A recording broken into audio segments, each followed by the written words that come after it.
Caitlin Clark is going to get paid big time. She has figured out the WNBA. Now, she'll have a couple turnovers. Okay, she'll have a couple situations. She went for 30 last night, and it's only going to continue to go up and up and up. Feels like her team's starting to understand how we utilize Caitlin Clark. Does her coach know, though? Let's go to somebody that was at the game, Con Man. What are your original takeaways from the game last night against the Spark, and what are your thoughts on where the Fever sit right now? I mean, I think they're in a good spot.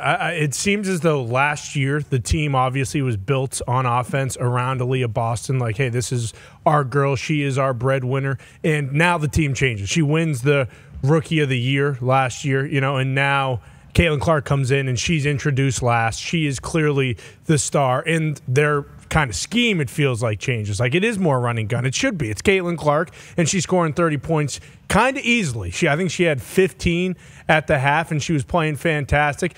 LA has some dogs down low, so they were very tough to score on as far as when it came to Aaliyah Boston. And I hate to do this once again, but basically 3 minutes into the game, Aaliyah Boston, 2 fouls. Okay, see you later. Get the hell out of here. Caitlin Clark got teed up again for basically being pissed about a bad call. And then the LA Sparks, one of their girls goes down.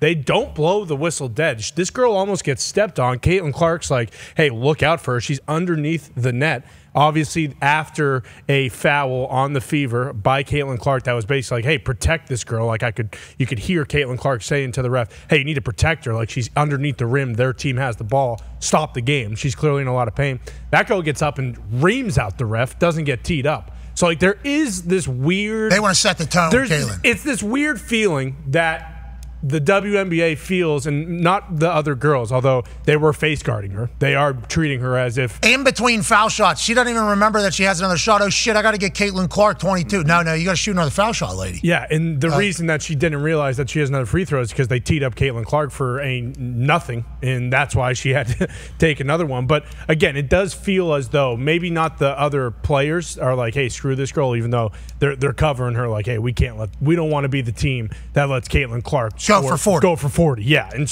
which is coming in the next couple games. No doubt about it, because it does feel as though they're finding their groove. It was awesome to watch her hit those logo threes, feel almost more comfortable shooting from anywhere on the court. Like, I think the clip already ran, but she had a sweet swat and then pass the ball, run down the court, right back, 3. Like, it was incredible basketball, but the refs, like, I don't understand. At one point, Caitlin Clark gets called for a foul. She's kind of pissed off because it was a little bit of a touch foul. Bang. Bucket. Yeah. And then the ref, before reporting the foul to the middle bench bar, whatever, those refs over there, she's just staring at Caitlin Clark, like basically waiting for her to say something else to tee her up. But the Fever are going to figure it out. They're going to be just fine. It does feel like they're hitting their rhythm. They're finding out who they are, their identity, if you will. And the LA Sparks are just a good basketball team. Yep. LA Sparks are good basketball. And I think they're the only team that Fever have beat this year. That is correct. But 1-7, we're going to keep it going. Fever are going to find their way. So no doubt about it. All the T's you're saying are not an anger management problem? No, I don't think they're an anger management problem at all. I think they need to. Someone's got to ask at some point. Well, fair question. Competitive people with refs normally going to showcase some anger every once in a while. Caitlin has been doing this since we've seen Caitlin Clark play basketball. She's certainly a little fiery. She got questions. She got eyes. Yeah. And she knows if you're crop or not. And it feels like there's a chance. And I know we just went through the whole song and dance with the officials. Exactly. Some of them are crap. Yeah, for sure. You do need to protect the ball.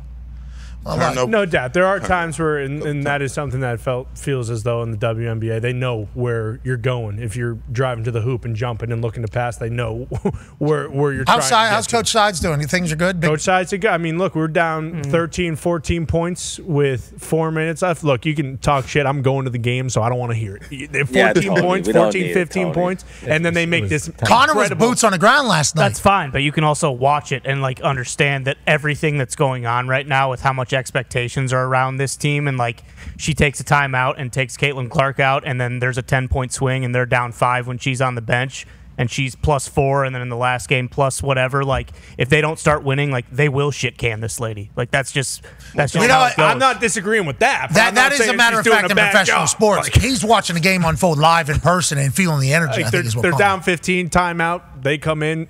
They go on a run. They're down by 6, and then the Sparks call a timeout. And then they hit a couple shots. Number 10 on the Sparks hit 3 straight threes. So it was like, okay, Like that's just good basketball. Quick shots. What? Wasn't Rebecca Lobo number 10? No. We're trying to. You can't do that. Yeah. What's the point? What What's was? the point? I hope you feel. What's the point? We're trying to cover the W. Now, granted, people are attacking us for calling it a W or following the W because we're brand new fans. Did you see all the hubbub about how Caitlin's being treated and being talked about? That became the story of the WNBA. Is all the other people in WNBA saying we don't hate Caitlin. We don't hate. That became the story. Then it became, well, because there's pettiness. Charles Barkley came out and was talking about the pettiness that was potentially happening, how everybody's anti-Caitlin all of a sudden. Then Angel Reese, who's dominating.